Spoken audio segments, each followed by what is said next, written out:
Remember the Sabbath to keep it holy. Honor the day. Selamat pagi dan selamat Hari Sabat. Saya ucapkan kepada semua yang mengikuti perbaktian online pada Sabat ini. Sabat ini merupakan Sabat ke-13 dalam kuarter 2 2021. Saya Ratna akan memimpin acara perbaktian kita pada hari ini. Kita akan memulakan sesi sekolah Sabat dengan lagu puji-pujian yang akan dipimpin oleh Saudari Marvalina. Setelah itu, kita akan mendengar berita vision yang akan disampaikan oleh Saudari Molly. Seterusnya, cerita kanak-kanak pada Sabat ini pula akan dikendalikan oleh Jabatan Pelayanan Kanak-kanak Mission Sarawak.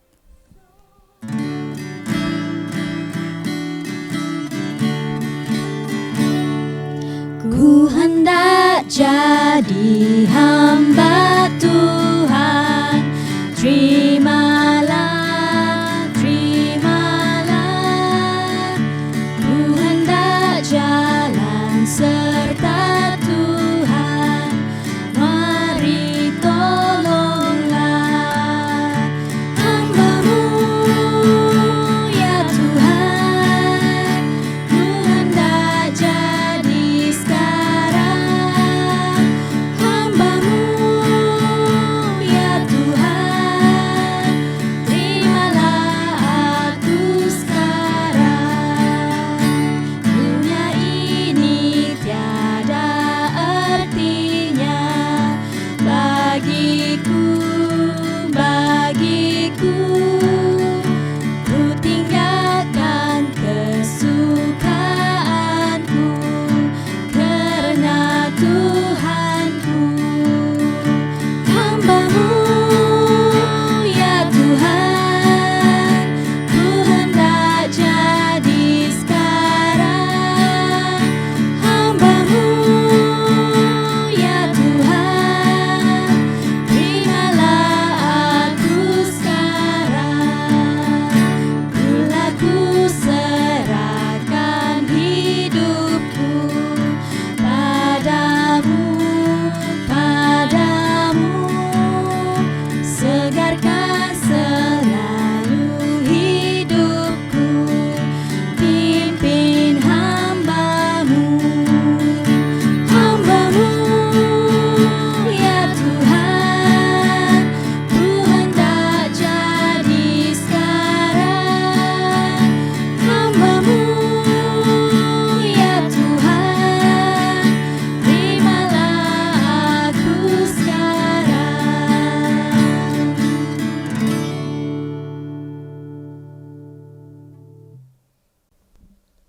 Tajuk berita misi kita pada Sabat ini ialah Dari Pintu ke Pintu. Berita misi ini berasal dari negara Meksiko.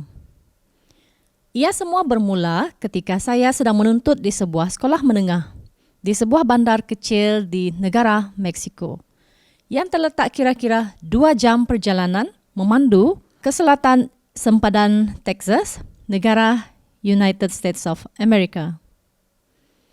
Salah seorang rakan sekelas saya bernama Kate Z. Saya dan Kate Z menjadi kawan rapat sepanjang kami bersekolah. Tidak lama selepas saya mengenali Kate Z, saya mendapat tahu bahawa dia merupakan seorang Seventh-day Adventist. Dia pergi ke gereja pada setiap hari Sabat. Dia pergi ke gereja pada setiap hari Sabtu untuk bersembahyang. Kate Z sangat berlainan daripada rakan-rakan saya yang lain. Dia sentiasa menjemput saya ke perkemahan belia dan aktiviti-aktiviti gerejanya. Tetapi saya sentiasa menolak pelawaannya sepanjang tempoh saya bersekolah bersama dengan dia di sekolah menengah tersebut. Kadang-kadang saya dan Kate Z berdebat mengenai hari Sabat. Kate Z memberitahu saya bahawa dia percaya dan tahu mengenai hari Sabat, dan kemudian saya akan memberitahu dia yang saya juga mengetahui hari Sabat. Setelah kami tamat persekolahan pendidikan sekolah menengah, Kate Z telah melanjutkan pendidikan di sebuah universiti dalam bidang perubatan. Tetapi bagi saya, permohonan saya ditolak untuk memasuki semua universiti yang saya mohon. Selama setahun, saya merasa sangat sedih. Tetapi apabila Kak Z menjemput saya untuk keluar dan mengikuti aktiviti perkemahan, saya bersetuju untuk pergi bersama dengan dia. Para remaja dan juga ramai orang dewasa mengikuti perkemahan itu dan mereka sangat gembira, mesra dan juga ramai mereka adalah baik hati. Dalam perkemahan 3 hari 3 malam itu, semua peserta didedahkan dan dilatih dalam pekerjaan dan layanan mission. Kami juga membersih kawasan sungai dan membantu membuat renovasi sebuah gereja Seventh-day Adventist.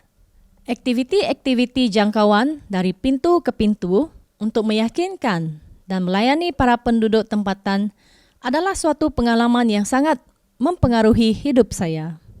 Perkemahan hujung minggu itu telah mengubah hidup saya. Segala kesedihan saya telah hilang. Saya rasa hidup saya ini ada tujuan yang tertentu. Saya juga memberitahu ibu bapa saya mengenai perkemahan itu, tetapi mereka tidak memberikan minat ataupun reaksi.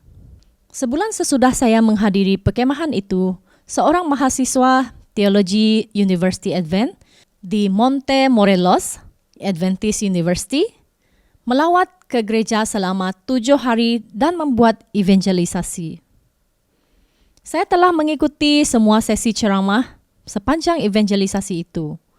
Saya juga telah mengambil kesempatan untuk menjemput dia makan malam di rumah kami. Dia merasa sangat gembira kerana dia mempunyai kesempatan untuk bercakap tentang Alkitab dan Yesus kepada semua ahli keluarga saya. Ketika dia hendak pulang dari rumah kami, dia sempat bertanya kepada saya, "Adakah kamu sudah bersedia untuk menyerahkan diri kepada Yesus dan dibaptiskan?" Tiba-tiba, saya mempunyai keinginan yang sangat kuat untuk dibaptiskan. Sebulan sesudah dibaptiskan, saya mengikuti satu Kempori Club Pathfinder yang diadakan di kampus Monte Morelos Advent University. Dalam satu acara masa untuk kesaksian, semua ahli Pathfinder dan semua mahasiswa-mahasiswi mendengar kesaksian mengenai kehidupan saya sehingga saya menemui Yesus. Bandar San Fernando, sebuah bandar kecil di utara negara Meksiko, adalah tempat tinggal kami, di mana semua orang tahu mengenai kami yang telah bertukar agama kepada Seventh-day Adventist. Saya dan ibu bapa saya mempunyai kisah ataupun cerita yang tersendiri untuk dikongsikan. Persembahan Sabat ke-13 pada suku kedua tahun 2021 akan membantu membina sebuah pusat latihan misioneri Better Living di kampus University Adventist Monte Morelos Adventist University dan di 12 lagi institusi pendidikan tinggi Kristian Seventh-day Adventist di divisi Inter-Amerika.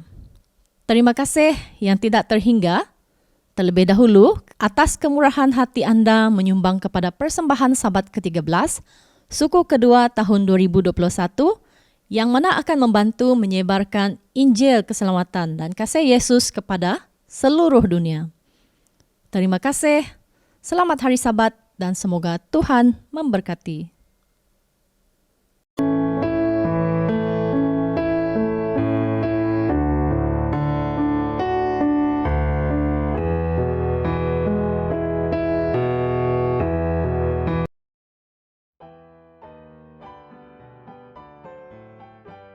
Selamat pagi dan selamat hari Sabat semua anak-anak Tuhan. Oke, pagi ini saya menceritakan cerita kanak-kanak kita untuk Sabat yang ke-13 yang bertajuk Semakin Tinggi ke Atas. Sebelum saya menceritakan cerita kita hari ini, saya akan bacakan ayat hafalan terlebih dahulu yang terdapat dalam Roma 6 ayat 23. Sebab upah dosa ialah maut, tetapi kasih karunia Allah ialah hidup yang kekal dalam Kristus Yesus Tuhan kita.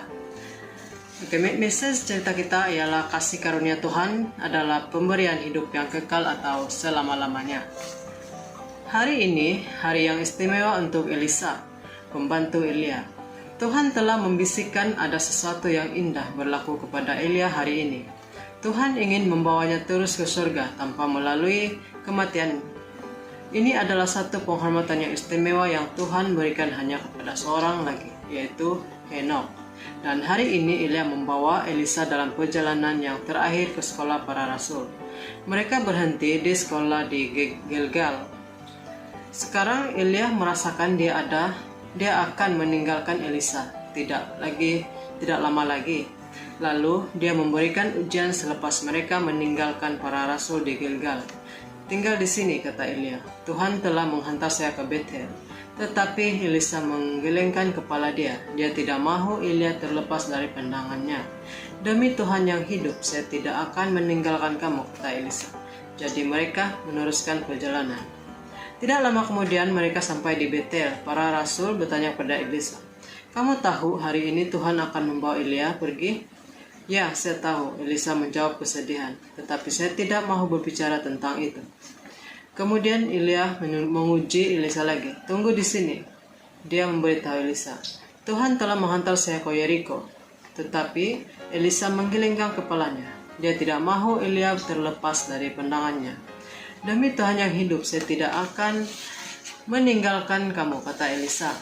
Mereka meneruskan perjalanan mereka lagi. Tidak lama kemudian mereka sampai di Yeriko. Para rasul di Yeriko bertanya kepada Elisa, "Kamu tahu hari ini Tuhan akan membawa Elia pergi?" "Ya, saya tahu," Elisa menjawab kesedihan. "Tetapi saya tidak mau berbicara tentang itu." Sekali lagi Elia menguji Elisa. "Tinggal di sini," dia memberitahu Elisa. "Tuhan menghantar saya ke Yordan." Elisa menggelengkan kepalanya. Dia tidak mahu Elia terlepas dari pandangannya. "Demi Tuhan yang hidup, saya tidak akan meninggalkan kamu," kata Elisa. Kedua-duanya meneruskan perjalanan mereka. Semula, apabila mereka sampai di sungai Yordan, Elia meninggalkan jubahnya, menggulungnya dan memukul air dengannya. Air itu terbahagi dan dua orang itu tadi berjalan di atas tanah yang kering. Sekarang sudah sampai masanya untuk mengucapkan selamat tinggal. "Mintalah apa yang hendak kulakukan kepadamu sebelum aku berangkat daripadamu." Elia menyoal Elisa. Sekarang kemungkinan Elisa akan meminta kekayaan, kemasyhuran, ataupun kekuasaan. Tetapi dia hanya memohon restu yang istimewa. "Biarlah kiranya aku mendapat 2 bagian dari rohmu," jawab Elisa. Dia merasakan untuk meneruskan pekerjaan yang dilakukan Elia. Dia memerlukan bantuan daripada Tuhan. "Jika engkau melihat aku terangkat daripadamu, akan terjadilah kepadamu seperti yang demikian. Dan jika tidak akan terjadi," Elia berjanji. Dan mereka meneruskan perjalanan. Tiba-tiba kereta berapi dan kuda berapi muncul. Elia dibawa ke surga dalam angin badai. Maka berteriaklah Elisha, Bapakku, kereta Israel dan orang-orangnya yang berkuda." Tetapi Elia telah hilang. Elisa mengoyakkan pakaiannya untuk menunjukkan kesedihannya karena kehilangan seorang guru dan sahabat. Kemudian Elisa melihat jubah Elia yang terjatuh ke tanah dan mengambilnya. Elisa pergi semula ke sungai Yordan. Dia menggulung jubah itu dan memukul sungai Yordan seperti yang Elia lakukan sekali lagi. Sungai itu terbelah dan Elisa menyeberang di atas tanah yang kering. Sesungguhnya Tuhan telah memberikan Elisa roh. Berdasarkan ayat hafalan dalam Roma 6 ayat 23, "Sebab upah dosa ialah maut, tetapi kasih karunia Allah ialah hidup yang kekal." Menurut teks ini, apakah hadiah Tuhan untuk kita? Hadiah ialah kehidupan yang kekal. Kekal bermakna selama-lamanya. Bagaimanakah kita mendapatkannya? Dalam 2 Raja 2 ayat 4, ayat 6 dan 10, kita boleh buka Bible dan kita baca. "Kepada siapakah kita harus menetapkan pandangan kita untuk mereka menerima kehidupan yang kekal?" Kita hanya perlu menetapkan pandangan kita kepada Tuhan. Bagaimanakah caranya untuk kita menetapkan pada Yesus saja? Kita mestilah sentiasa berdoa dan kita sentiasa dekat dengan Tuhan. Jangan putus-putus berdoa supaya kita mendapat kasih karunia yang kekal dari Tuhan. Itu saja cerita kita untuk hari ini. Semoga firman kita hari ini dapat memberi pedoman dalam hidup kita untuk senantiasa dekat dengan Tuhan. Amin.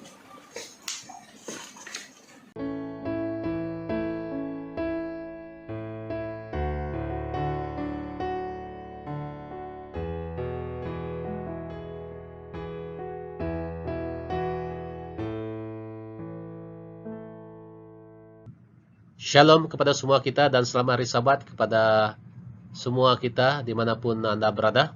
Saya Pastor Smili akan memimpin kita di dalam pelajaran kita sebentar nanti. Oke, pelajaran kuarter ini adalah kuarter kedua dan pelajaran yang terakhir dan tajuk kita hari ini adalah tentang kehidupan perjanjian yang baru. Oke, kalau kita melihat kehidupan perjanjian yang baru, bagi saya secara pribadi memang dinantikan di dalam kehidupan. Kalau ada janji yang baru kan, tentu janji itu yang kita mau adalah yang baik-baik semuanya. Dan ayat renungan kita pagi ini terdapat di dalam Yohanes pasal 10 ayat 10 menyatakan, Aku datang supaya mereka mempunyai hidup dan mempunyai dalam segala kelimpahan. Siapa yang datang? Yesus akan datang segera bersama dengan kita. Dan kedatangan Tuhan itu akan memberikan kita kehidupan dan akan memberikan segala kelimpahan. Kita akan lihat apakah kelimpahan yang Tuhan berikan kepada kita di dalam perjanjian yang baru yang Tuhan berikan kepada kita semua. Di dalam pelajaran kita kali ini, Yesus menetapkan perjanjian yang baru dengan darahnya. Dia datang ke dunia ini dan dia tahu bahwa dia harus mati untuk semua kita. Dan perjanjian ini nyata, bukan suatu yang teori, bukan suatu yang filosofi, atau hanya sekadar pelajaran. Perjanjian dengan Allah ini dapat mengubah hidup kita dan memperbaharui kita. Apa yang diberikan oleh perjanjian yang baru kepada kehidupan kita? Tentu kita menantikan sesuatu yang baru, yang lama kita tinggalkan, yang baru dinanti-nantikan. Apa yang Tuhan janjikan kepada kita? Yang pertama, yaitu sukacita. Sukacita di dalam Tuhan, sukacita di dalam namanya. Kita bebas dari perasaan dikuasai dosa. Di dalam perjanjiannya, kalau kita sudah menyerah diri kita dengan Tuhan, kita akan rasa bebas. Kita akan terus berdiri tegak, pegang perjanjian, dan kita mengikuti segala perintah Tuhan. Maka kita akan bebas dikuasai dosa. Dan kita juga akan memiliki hati yang baru. Kalau kita telah menyerahkan diri kita kepada Tuhan, walaupun kita merasakan diri kita kotor. Walaupun kita merasakan diri kita ini banyak dosa sudah. Tetapi apabila kita dalam penyerahan kita bersungguh-sungguh kepada Tuhan, Tuhan akan berikan hati yang baru kepada kita. Inilah perjanjian atau perjanji yang baru yang Tuhan bagikan kepada kita. Kita akan memiliki hati yang baru, kita akan menjadi orang yang baru di dalam kehidupan Tuhan. Dan juga pengharapan akan hidup kekal. Walaupun kita di dunia ini kita sengsara, kita banyak cobaan dalam keluarga kita, diri kita, dengan penyakit yang sekarang COVID-19 yang ditakuti. Di mana-mana saja kita mendengar berita dari Sarawak, dari Semenanjung Malaysia, di Sabah, banyak berita yang tak menyenangkan kita. Walaupun demikian, pengharapan yang Tuhan berikan kepada umat yang telah memberikan diri kepada Yesus, walaupun kita di dunia ini kita tewas, tapi kita jangan tewas di dalam iman kita. Kita jangan tewas di dalam pengharapan kita.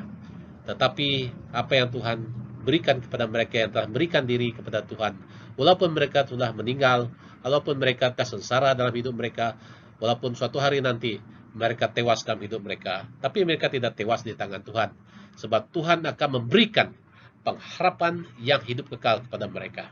Dan misi ini adalah misi untuk kamu dan juga saya. Misi kita adalah mencapai sukacita itu, misi kita mencapai kebebasan, dikuasai dosa itu, dan hati kita ini baru, misi kita mempunyai pengharapan di dalam hidup Tuhan dengan kita. Di dalam Yohanes 1 ayat 4 menyatakan, dan semua ini kami tuliskan kepadamu supaya sukacita kami menjadi sempurna. Kalau kita memiliki Tuhan, kita akan mendapat sukacitanya. Yesus berjanji bahwa kita akan menikmati sukacita penuh setelah kedatangannya yang kedua. Matius 25 ayat 21. Memang kita akan mendapat sukacita penuh dalam Tuhan. Tapi soalan yang saya tanya ini, sudahkah kita menyerahkan diri kita dengan Tuhan? Apakah kita sudah betul-betul menuruti segala perintahnya? Namun sukacita dari perjanjian yang baru adalah juga sesuatu yang dapat kita nikmati saat ini. Hal tersebut merupakan bahagian integral dari kerajaan Allah saat ini. Roma 14 ayat 17. Dan bahagian dari buah Roh Kudus Galatia 5 ayat 22. Sukacita ini bukanlah sebuah kebahagiaan yang kurang sempit, melainkan sebuah kedamaian batin. Dari segi fizikalnya, Tuhan akan memberkati kita dalam kehidupan kita, dalam penyerahan kita. Dan oleh demikian, kita harus menerima Yesus dalam hidup kita. Kedatangan Tuhan itu akan memberikan kita sukacita. Dan juga kita harus ingat, di dalam hal tersebut dikatakan Allah itu bersama dengan kita, Roma 14:17, dan juga kita harus bertumbuh di dalam hidup kita sebagai umat Advent. Harus kita ada buah roh, ataupun buah Roh Kudus itu menyertai kita, dan harus kita praktikkan buah roh itu dalam kehidupan kita. Galatia 5 ayat 2, supaya kita dapat mencapai sukacita yang Tuhan janjikan dengan sempurna seperti yang dinyatakan di dalam 1 Yohanes 1 ayat 4. Bukan saja sukacita, tapi kita diberikan dengan tambahan, dengan cukup sempurna diberi Tuhan Yesus kepada kita semua. Dan kita sebagai umat Allah di dalam 1 Petrus pasal 1 ayat 8 mengatakan, percaya saja kepada Yesus adalah cukup untuk menerima sukacita tersebut. Dan juga seperti yang dijelaskan Rasul Yohanes, sumber sukacita kita adalah merenungkan kehidupan, kematian, dan kebangkitan Yesus serta memiliki hubungan pribadi dengan Allah. 1 Yohanes 1 ayat 3 sampai ayat 4. Kita melihat dalam renungan kita kali ini, dalam kehidupan kita hari ini, renungkanlah apa yang berlaku di dalam hidup kita. Mungkin kita sengsara, mungkin hidup kita baik-baik belaka, tapi ingat, sebab kematian itu adalah pasti. Kematian itu adalah pasti untuk semua umat manusia di dunia ini, termasuk kita yang percaya dengan Yesus. Dan kita jangan lupa, dan dalam Alkitab telah mencatatkan Yesus telah bangkit pada hari yang ketiga. Dan kebangkitan Yesus itu memberikan hubungan pribadi kita dengan Dia. Dan Allah itu adalah Allah yang hidup yang disembah kita. Dan Allah yang disembahkan itu akan memberikan sukacita, damai, dan kehidupan kekal untuk semua kita. Di dalam Yesus, kita akan bebas dari perasaan dikuasai dosa. Kalau kita di dalam kehidupan dunia ini, memang banyak cabaran kita dalam kehidupan kita. Semakin kita mendekat Tuhan, orang kata semakin dekat lagi setan itu dengan kita. Dan apa yang kita harus lakukan? Dalam buku Roma 8 ayat 1 menyatakan, demikianlah sekarang tidak ada penghukuman bagi mereka ada di dalam Kristus Yesus. Walaupun kita merasai kita penuh dengan dosa, yang terpenting kita renungkan kehidupan kita. Yang terpenting kita juga merenungkan kematian Yesus di kayu salib. Dan kita juga merenungkan bagaimana Yesus itu bangkit memberikan kepercayaan kepada kita. Dan dalam apa yang kita pelajaran ini dalam buku Roma 8 ayat 1, supaya kita menyerahkan diri kita kepada Tuhan walaupun kita berdosa, tetapi hukuman bagi mereka yang ada dalam Kristus Yesus itu akan ditanggung olehnya. Waktu kita tewas dalam hidup kita, waktu kita sudah meninggal dalam dunia ini, tetapi kita telah menyerahkan hidup kepada Tuhan, pastinya yang kita dapat elakkan adalah penghukuman yang akan Tuhan jalankan. Tuhan Yesus akan menjadi hakim untuk kita. Dia akan mengampuni segala dosa kita. Dia akan menerima kita di dalam pengampunan itu. Dia akan menjadi hakim besar kita untuk semua umat yang percaya kepadanya. Di dalam buku Roma pasal 3 ayat 23 menyatakan, tidak seorang pun dapat menyangkal bahwa setiap orang telah berbuat dosa. 1 Yohanes 1 ayat 8, namun Yesus mengampuni kita dari segala dosa kita melalui darahnya dalam perjanjian yang baru. Allah itu telah menyediakan dirinya bagi kita untuk menghapuskan segala dosa yang kita ada. Dan Yesus itu sangat baik dalam hidup kita. Yeremia pasal 31 ayat 34 menyatakan, oleh karena itu kita bebas dari beban rasa berdosa. Allah membebaskan kita dari dosa dan penyesalan yang mendalam. Jika Ia melupakan dosa-dosa kita, bukankah seharusnya kita melakukan hal yang sama? Haruslah kita melakukan yang terbaik dalam hidup kita. Penyerahan kita, dosa-dosa kita, dan juga kita harus berhenti dari segala perbuatan yang tidak baik dalam hidup kita. Itu adil untuk Tuhan. Selepas kita menerima Yesus dalam hidup kita, jangan lupa. Dan kita harus apa? Harus menghindari dari dosa-dosa ini. Selalu berdoa supaya kita dijauhi dari bahaya. Supaya dari godaan-godaan setan ini boleh kita elakkan. Wahyu pasal 1 ayat 5 menyatakan ini tidak berarti bahwa kita harus menyangkal, menidakkan dosa-dosa kita. Karena Yesus telah membayar dosa-dosa kita, kita tidak lagi hidup di bawah penghukuman dosa. Sungguh pun demikian. Kita sehari ini, kita masih dibelenggu oleh dosa-dosa. Kita tidak menyangkal yang bahwa dosa-dosa itu masih dalam hidup kita. Kita mati oleh karena dosa. Itulah upah dosa adalah kematian. Dan karena Yesus telah membayar dosa-dosa kita, kita tidak lagi di bawah penghukuman dosa. Sebab penghukuman dosa itu adalah kematian yang selama-lamanya. Tetapi di dalam Yesus, hukuman dosa itu Tuhan telah menjadi hakim untuk kita. Dan Dia telah membersihkan dosa-dosa kita. Dan haruslah kita dalam penyerahan, kita harus menyerahkan diri kita penuh kepada Tuhan, supaya kita bebas dari perasaan yang dikuasai oleh dosa. Seterusnya,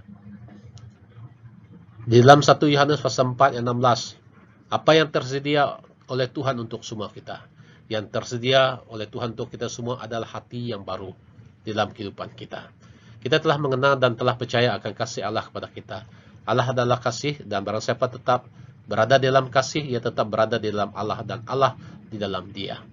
Dikatakan sini, kehidupan baru itu adalah hati yang baru, dan kalau kita mengabdikan diri kita dengan Tuhan, hidup kita, kasih kita, maka Tuhan akan tetap berada di dalam kehidupan kita. Seperti yang ayat dinyatakan di sini, barang siapa tetap berada di dalam kasih, ia tetap berada di dalam Allah.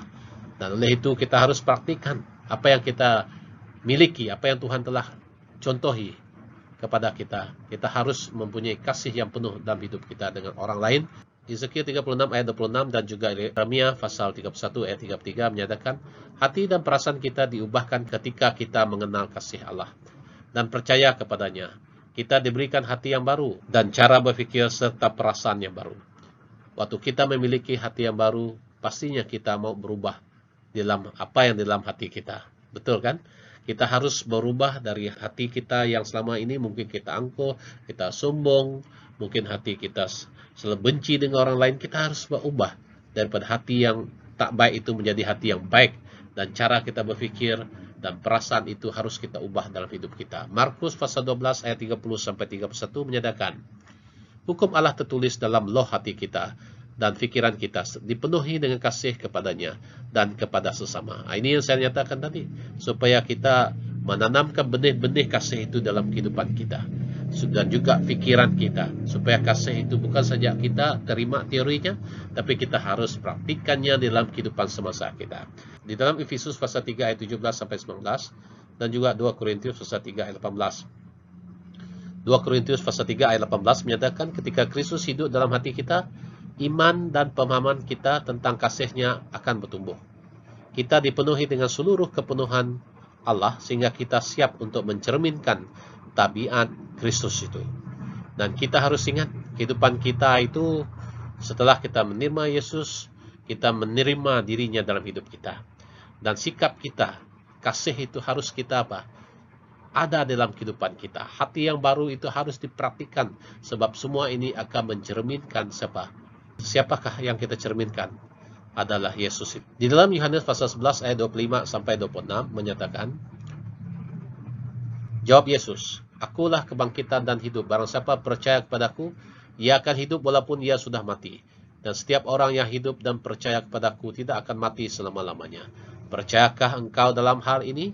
Apa yang harus kita jawab? Ya, kita menerima semua apa yang Tuhan nyatakan. Walaupun kita sudah mati, tetapi kita akan boleh kehidupan kalau kita percaya dalam hidup kita dan menerima Yesus dan praktikkan apa yang diajar di dalam hidup kita. Dan kebangkitan yang Tuhan tunjukkan kepada kita, kebangkitan juga itu akan diberikan kepada semua umatnya. Pengharapan akan hidup kekal itu pastinya akan diberikan kepada kita yang percaya kepadanya sebagai juru selamat. Dan dalam buku Wahyu pasal 20 ayat 15 menyatakan, ada dua kematian. Kematian pertama yang akan diderita setiap orang, Kejadian 3 ayat 19. Dan kematian kedua adalah kematian kekal. Tidak akan ada kebangkitan dari kematian kedua. Hanya mereka yang tidak tercatat dalam buku kehidupan yang akan mengalaminya, yaitu mereka yang memutus untuk tidak percaya kepada Yesus. Nah, harus kita ingat, kita harus menuliskan nama kita dalam buku kehidupan. Apa yang kita perlu lakukan? Bertobatlah dan serahkan diri Anda kepada Tuhan. Nah, haruslah kita ikuti segala perintah Tuhan. Maka kita akan memiliki tempat yang Tuhan katakan, yaitu sebuah tempat yang indah, yaitu di kebun Eden yang baru. Kebun Eden yang baru ini akan dipenuhi dengan kehidupan-kehidupan yang Tuhan telah tawarkan kepada kita semua sebentar tadi. Dan juga dikatakan sini Yesus meyakinkan kita bahwa kita tidak akan menderita kematian kedua, yaitu kematian kekal. Pengharapan ini berdampak pada cara kita hidup saat ini. Cara pandang kita berbeza ketika kita tahu bahwa kuburan bukanlah akhir kita, melainkan hidup yang kekal. Kita mulai menikmati hidup yang kekal ketika kita membuka hati kita kepada Yesus melalui Roh Kudus. Kematian adalah benar, tidak dapat kita elakkan. Tetapi kematian kita dalam Kristus pastinya akan memberikan berlipat ganda pengharapan yang Tuhan berikan kita. Walaupun kita mati suatu hari nanti, tetapi kita akan diberikan kehidupan kekal waktu Yesus datang kelak tak lama lagi. Tuhan juga memberkati kita dengan Roh Kudus-Nya supaya membimbing kita, supaya kita taat, supaya kita berubah dalam hidup kita. Kita melihat Raja David, walaupun dia sudah banyak membuat dosa, tapi akhirnya apa yang berlaku dalam hidupnya, kehidupan keluarganya kucak-kacir dan segalanya, pembunuhan berlaku di antara anak-anaknya, tetapi dia mengabdikan dirinya di dalam hidupnya. Dia kembali dengan Tuhan secara penuh dan berubah di dalam hidupnya. Itulah Tuhan sangat sayang akan Raja Daud ataupun Raja David, sebab dia telah penuh penyerahannya kepada Tuhan, melupakan dosa-dosanya, penyerahan hidupnya, bertobat betul-betul dan mengikuti segala perintah yang Tuhan kehendaki. Mengatakan David itu adalah anak yang dirinduinya, anak yang disukainya. Apakah misi yang Tuhan berikan kepada kita dalam janji kehidupannya? 1 Petrus 2 ayat 9 menyatakan, tetapi kamulah bangsa yang terpilih, imamat yang rajani, bangsa yang kudus, umat kepunyaan Allah sendiri, supaya kamu memberitakan perbuatan-perbuatan yang besar dari Dia, yang telah memanggil kamu keluar dari kegelapan kepada terangnya yang ajaib. Ini yang kita harus ingat dalam kehidupan yang kekal yang Tuhan telah berikan kepada kita. Misi kita adalah ingat, supaya kita memberitakan perbuatan besar Allah, yaitu di dalam kesaksian kita kepada orang lain. Beritahu, kongsikan berita baik ini kepada orang. Inilah misi kita. Dan juga misi kita adalah menerima perjanjian baru dari Allah dan menjadi bahagian dari umat pilihannya. Melibatkan sebuah misi, yaitu memberitakan Injil. Kita tidak boleh diam sebagai anak-anak Tuhan. Kehidupan kekal itu harus kita kongsikan kepada orang lain. Berita baik itu tentang sukacita haruslah kita kongsikan dengan orang lain. Sukacita, bebas dari perasaan dikuasai dosa, hati yang baru, pengharapan akan hidup kekal yang dijanjikan Tuhan harus kita kongsikan. Kita tidak boleh menyimpan semua ini untuk diri kita sendiri. Kita harus membahagikannya di dalam kehidupan kita. Ini adalah suatu misi dengan dampak yang kekal. Hal itu akan mengubah nasib mereka yang menerimanya. Ini adalah berita kehidupan yang menghidupkan. 2 Korintus pasal 2 ayat 16. Kristus diberitakan tentang hal itu, aku bersukacita dan aku akan tetap bersukacita. Filipi 1 ayat 18. Sukacita dalam Tuhan itu memberikan kita bebas dari dosa. Sukacita itu akan memberikan hati baru kepada kita dan juga pengharapan hidup kekal kepada semua kita. Dalam pena inspirasi Ellen White, di dalam bukunya Kerinduan Segala Zaman, halaman 331 menyatakan, ketika melalui Yesus kita masuk ke dalam sentosa, maka surga dimulai di sini. Kita menyambut undangannya, mari belajarlah daripadaku, dan dalam hal yang demikian kita mulai hidup kekal. Surga adalah suatu pendekatan yang tiada hentinya kepada Allah melalui Kristus. Semakin lama kita berada dalam kebahagiaan surgawi, semakin besar kemuliaan dibukakan bagi kita. Dan semakin kita mengenalnya, semakin besarlah kebahagiaan kita. Ketika kita berjalan dengan Yesus dalam kehidupan kita saat ini, kita dapat dipenuhi dengan kasih-Nya, dikenyangkan oleh kehadirannya. Dan ini adalah satu cabaran untuk kita yang Tuhan berikan kepada kita. Semakin besar kemuliaan dibukakan bagi kita, dan semakin kita mengenalnya, semakin besarlah kebahagiaan kita. Dan ini yang harus kita kenali. Seperti yang kita nyata dalam yang tadi kita mengenali kematian Yesus, kita mengenali kehidupan yang Tuhan telah berikan kita dan juga kematian. Dan juga kita harus bersaksi dalam hidup kita kepada orang lain. Beritakanlah pekabaran yang baik ini. Sebab pekabaran baik ini adalah cuma-cuma untuk semua kita. Serahkan diri kita kepada Tuhan. Jangan lambat. Sebab Tuhan memberikan janji yang kekal kepada semua kita. Dan berita baiknya Tuhan akan memberikan kehidupan yang baru kepada kita semua, hati yang baru, kehidupan baru, dan segala-galanya yang Tuhan janjikan pada kita akan dipenuhi tak lama lagi. supaya Tuhan memberkati kita. Haleluya. Tuhan memberkati umat kita di seluruh Sarawak dan di seluruh dunia. Amin.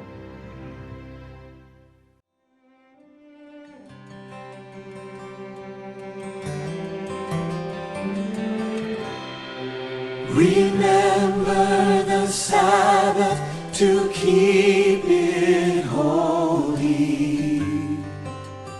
Honor the day that our Lord commands us to cease our toiling, and we obey, that we may know Him and learn His patient ways, keeping the Sabbath holy in all our days. Selamat Sabat dan bertemu lagi dalam sesi perbaktian kedua. Sebelum kita mendengar khotbah, kita akan berdoa terlebih dahulu untuk persembahan dan perpuluhan kita yang akan dipimpin oleh Saudara Kenny. Selamat Sabat semua, mari kita berdoa. Tuhan Allah Bapa kami yang berada di kerajaan surga, pada hari ini Tuhan kami mengucap syukur dan berterima kasih karena diberi peluang bersamamu lagi Tuhan. Berkatilah pemberian kami ini dan persepuluhan ini. Moga ia dapat menjangkau jiwa-jiwa yang baru dan memanjatkan lagi pekerjaan-Mu di dunia ini Tuhan. Moga Engkau juga memberkati kehidupan kami seharian, diberi kebahagiaan, kedamaian dalam hidup kami Tuhan. Kami tidak meminta lebih karena Engkau mengetahui segalanya. Kami serahkan ini dalam nama Yesus menjadi juru selamat kami. Amin. Selamat kita bertemu kembali di ruangan ini yang membawa kita mendekatkan diri kepada Tuhan. Biarlah kita senantiasa menjadi anak-anak Tuhan yang terbaik. Sebelum kita melanjutkan khotbah kita pada hari ini, biarlah kita sama-sama berdoa. Saya pimpin kita dalam doa. Mari kita berdoa. Allah Bapa kami yang maha besar dalam kerajaan surga, terima kasih kerana Engkau adalah Allah, Engkau adalah Tuhan yang kami sembah. Biarlah akal budi Engkau bagikan kepada kami supaya kami mengerti akan firman yang akan kami dengar pada hari ini. Di dalam nama Yesus kami berdoa. Amin.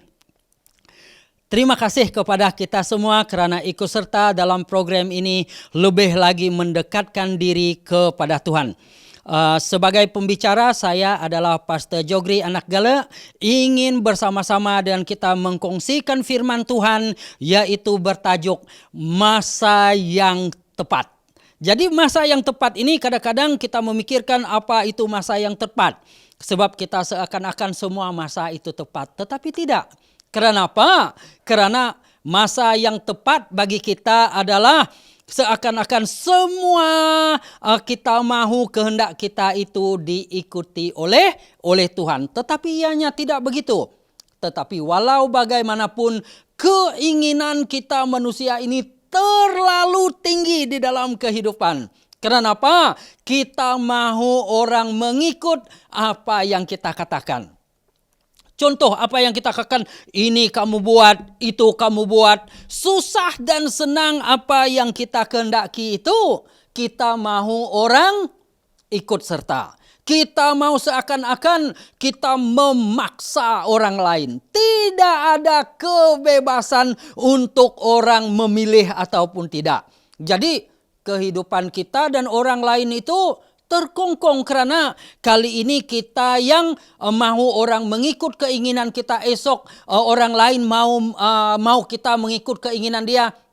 Masa kita ini masa kita terkongkong, kehidupan kita pun terkongkong. Jadi salah betul apa yang kita katakan, apa yang kita mahu itu kita ikut serta. Adakah itu masa yang tepat bagi kita? Jadi kalau begitu, dalam kehidupan kita pertanyaannya, bagaimana dengan Tuhan? Adakah Tuhan seperti kita? Adakah Tuhan mahu kita ini menunjuk, mengarah orang untuk mengikut cita rasa kita? Tidak. Sebab Tuhan tidak begitu. Tuhan memberi ruang dan peluang kepada Adam dan Hawa untuk apa? Memilih di Taman Eden. Sewaktu mereka berdua, sewaktu mereka jatuh di dalam dosa pun, sebelum itu Tuhan mengatakan di tengah-tengah taman ini ada pohon kehidupan. Kematian, kalau kamu makan maka kamu akan mati. Ada pilihan. Jadi Tuhan itu tidak memaksa kita. Kita ini tidak seperti robot. Kalau kamu dan saya seperti robot dikunci, kemana arahnya kita ikut serta. Kita ikut saja. Tidak boleh. Karena kita diberi ruang dan peluang untuk kita memilih. Kita ada masa yang tepat di dalam kehidupan ini.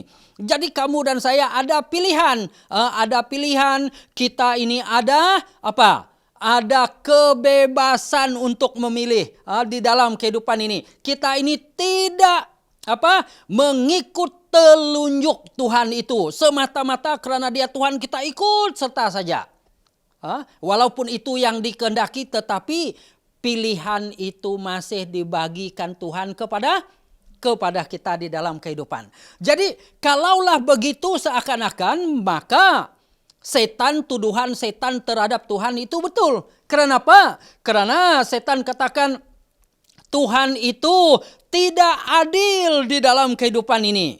Karena Tuhan itu pilih kasih. Karena Tuhan itu apalagi tidak adil dalam segala hal. Karena Tuhan itu kejam. Karena Tuhan itu mementingkan diri sendiri. Betulkah itu? Ini adalah tuduhan daripada setan. Lebih lagi yang setan katakan, Tuhan itu tidak layak untuk disembah.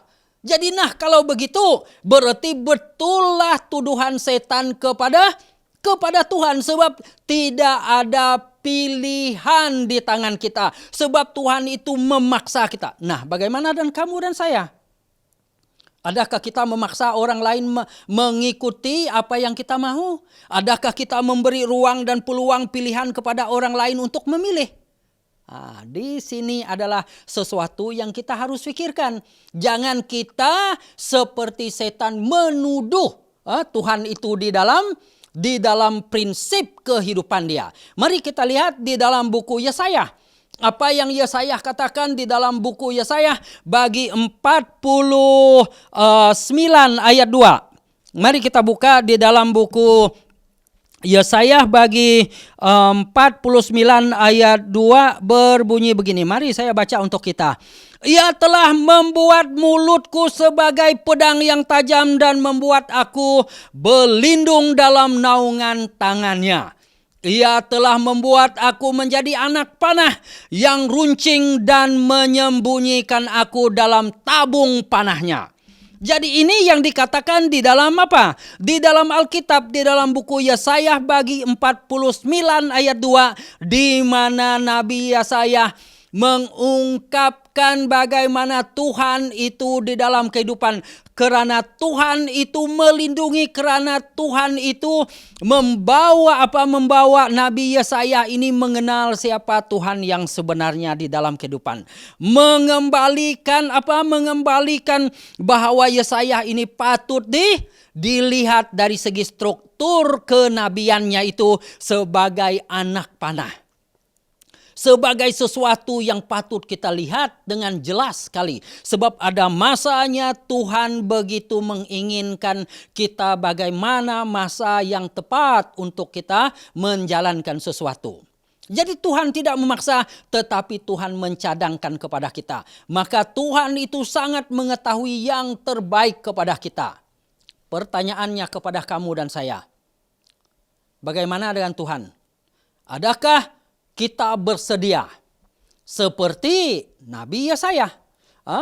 Ataupun kita ini tidak bersedia di dalam kehidupan? Digunakan Tuhan untuk menjadi pekakas, mengerjakan firman Tuhan, menyebarkan firman Tuhan, mengkongsikan firman Tuhan kepada orang lain. Ataupun adakah kita memberi alasan demi alasan untuk tidak ikut serta dalam penginjilan? Untuk memberitakan kabar baik kepada orang lain. Terutamanya alasan yang kita bagi adalah singkat dan tepat, yaitu saya belum sedia. Saya kurang dalam ilmu pengetahuan di dalam Alkitab. Itu adalah jawaban alasan yang sering kali kita bagi di dalam kehidupan ini. Jadi dari situ contoh teladan yang boleh kita ambil, alasan demi alasan yang dibagikan seorang nabi untuk tidak menjalankan pekerjaan Tuhan, walaupun di akhirnya dia menjalankan pekerjaan Tuhan, itu adalah Musa. Kalau kamu lihat Musa sewaktu dia bercakap dengan Allah, sewaktu dia pergi datang kepada semak itu, di mana semak itu seakan-akan dibakar oleh api tetapi ianya tidak hangus, dan Tuhan mengatakan bukakanlah sendalmu itu, selipamu itu ataupun kasutmu itu, sebab di mana kamu berdiri itu adalah suci. Jadi Tuhan berbicara kepada Musa, dia katakan kamu harus pergi ke Egypt, ke Mesir. Musa katakan saya tidak pandai bercakap. Tetapi Tuhan ada juga alasan. Tuhan katakan walaupun kamu tidak pandai bercakap, tetapi abangmu yang bernama Harun akan bercakap kepada kamu. Tuhan bercakap lagi. Dia katakan macam mana dengan tanda yang kamu bagi, sebab kalau kamu kata kamu Yahweh, di mana Yahweh itu? Tuhan katakan di tangan kamu apa? Musa katakan di tangan saya ini ada tongkat. Buang. Sewaktu Musa membuangkan tongkat itu, dia menjadi ular. Itu adalah tanda. Itu adalah alasan daripada Musa. Tetapi Tuhan sangat senang untuk kita ikut serta dalam penginjilan. Itu adalah masa yang terbaik untuk kita ikut serta. Jangan kita bagi alasan demi alasan untuk tidak ikut serta, karena Tuhan mengetahui masa yang terbaik, saat yang terbaik untuk kita ikut serta dalam penginjilan ini. Maka dengan itu anak-anak Tuhan, contoh yang paling baik yang kita ambil daripada Alkitab adalah di dalam buku Yesaya bagi 6 ayat 8. Mari kita buka di dalam buku Yesaya bagi 6 ayat 8. Ianya berbunyi begini, saya baca untuk kita. Yaitu dia berbunyi begini. Lalu aku mendengar suara Tuhan berkata, siapakah yang akan kuutus? Dan siapakah yang mau pergi untuk aku? Ini aku, utuslah aku. Itulah satu-satunya jawaban daripada nabi yang begitu bersemangat untuk mengerjakan firman Tuhan, karena dia mengetahui bahwa masanya, saatnya telah tiba. Nabi Yesaya tidak memberi alasan, tetapi Nabi Yesaya mengatakan, ini aku, utuslah aku. Sebab Tuhan berkata, siapa yang akan kuutus, siapa yang akan hantar, siapa yang akan pergi. Tetapi Nabi Yesaya katakan, inilah aku, utuslah aku. Jadi itu adalah menggambarkan kepada kita pemberian dengan jawaban kepada dedikasi kita kepada pekerjaan Tuhan. Jangan kita ada tawar-menawar di dalam kehidupan ini. Tetapi biarlah kita dengan senang hati, dengan singkat dan padat untuk menerima sama-sama amanat agung daripada Tuhan itu. Sama-sama untuk ikut serta dalam penginjilan. Kenapa? Karena saat dan waktunya setelah tiba untuk kita ikut serta dalam penginjilan. Jadi kalau kita lihat dari segi rupa seorang pemburu, ataupun kalau kamu pernah memburulah di hutan. Kalau kita memburu di hutan, kita tidak akan menembak binatang-binatang yang kecil. Sebab kalau peluru ataupun anak panah kita itu sedikit, kita tidak akan mensia-siakan apa-apa yang kita bawa itu. Kita akan di dalam kehidupan kita akan menginginkan sesuatu yang besar, sesuatu yang betul-betul terjamin kena itu, baru kita melepaskan tembakan, barulah kita melepaskan anak panah itu. Jadi Jadi bagaimana? Itulah harga daripada sesuatu. Itulah yang kita inginkan. Kita tidak ambil mudah untuk tembak sini, tembak sana, melepaskan anak panah kepada burung yang kecil-kecil itu macam burung pipit. Tidak boleh. Tetapi sesuatu yang berharga, yang besar itu yang akan kita bawa pulang. Yang menguntungkan kita itu.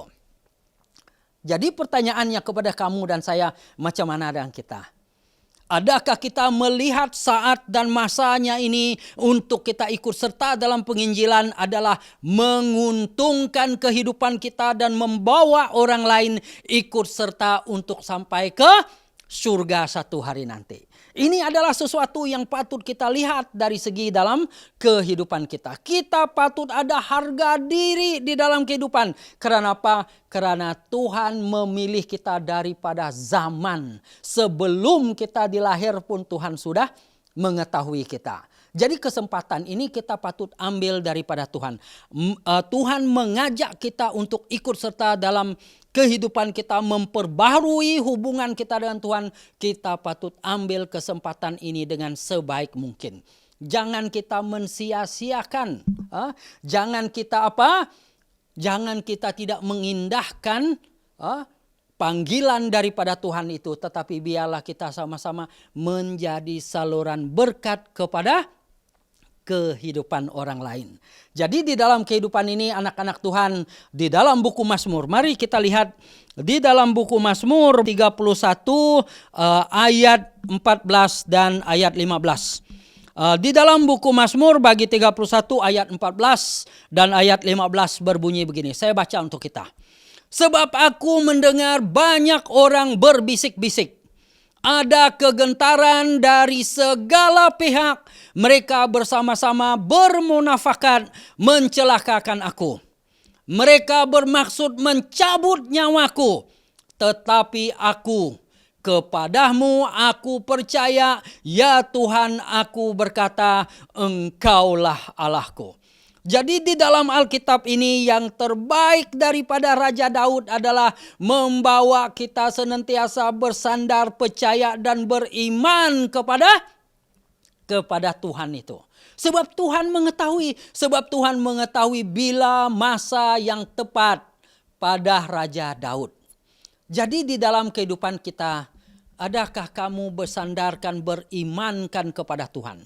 Adakah kamu percaya apa yang dikatakan oleh Daud di sini untuk mempercayai Tuhan itu di dalam kehidupan ini?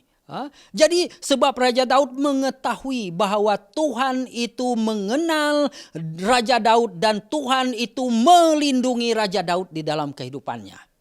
Bagaimana kamu dan saya? Adakah kita beriman? Adakah kita percaya? Adakah kita menaruh kepercayaan kita kepada Tuhan?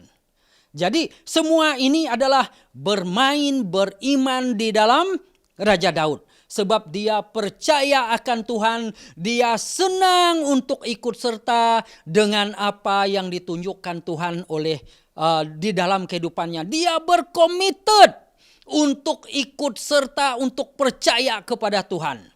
Bagaimana kamu dan saya? Adakah kita membagi alasan demi alasan untuk tidak ikut serta dalam penginjilan? Contohnya kita katakan, saya tidak senang pada masa ini karena saya masih bekerja. Saya tidak dapat ikut serta sebab saya ada banyak komitmen yang lain. Ini yang saya harus buat, itu yang saya harus buat. Semuanya bagi alasan. Dan yang terakhir sekali kita katakan, saya tidak ada uang, saya tidak ada duit, saya kekurangan financial, maka saya tidak dapat menderma. Pertanyaannya kepada kita, bila kita senang, bila kita ada financial, bila kita ada duit, bila masanya kita ini sesudah selesai semua pekerjaan kita baru kita ikut serta. Tidak ada, anak-anak Tuhan. Sepatutnya kita bermula daripada sewaktu kita susah, sewaktu masa kita tidak ada itu, kita memberi ruang dan peluang untuk Tuhan ikut serta dalam kita untuk mengerjakan firman Tuhan di dalam kehidupan ini. Jadi itu kesimpulan daripada pelajaran kita pada minggu ini adalah masa yang tepat untuk Tuhan adalah yang pertama, bersabar dalam hidup, Tuhan mengetahui yang terbaik untuk kamu dan saya. Yang kedua, berserah kepada Tuhan karena Tuhan mengetahui yang terbaik untuk kamu dan saya. Yang ketiga, beriman kepada Tuhan karena Tuhan mengetahui masa yang terbaik untuk kamu dan saya. Biarlah hubungan kita yang keempat dijalinkan hubungan yang baik dengan Tuhan sehingga kita tidak dipisahkan daripada kasih, daripada kepercayaan kita kepada Tuhan di dalam kehidupan. Biarlah Ianya membawa kita dan mendekatkan kita kepada Tuhan di dalam kehidupan dan menjadi saluran berkat kepada orang yang belum mengenal akan Tuhan di dalam kehidupan.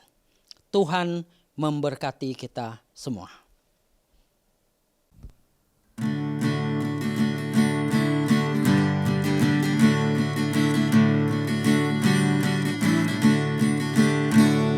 Ku berikan bagimu nyawaku, darahku, supaya dirimu menjadi milikku. Hidupku korban bagimu, apakah korbanmu? Hidupku korban bagimu, apakah korbanmu? Surga amat indah sudah ku tinggalkan, dan turun ke dunia memberi keselamatan. Surga sudah ku tinggalkan, apa kau tinggalkan? Surga sudah ku tinggalkan, apa kau tinggalkan? Ku derita sangatlah sengsara di dunia, supaya olehnya kau jadi selamatkan. Ku derita sangat di dunia, apakah kau derita? Ku derita sangat di dunia, apakah kau derita?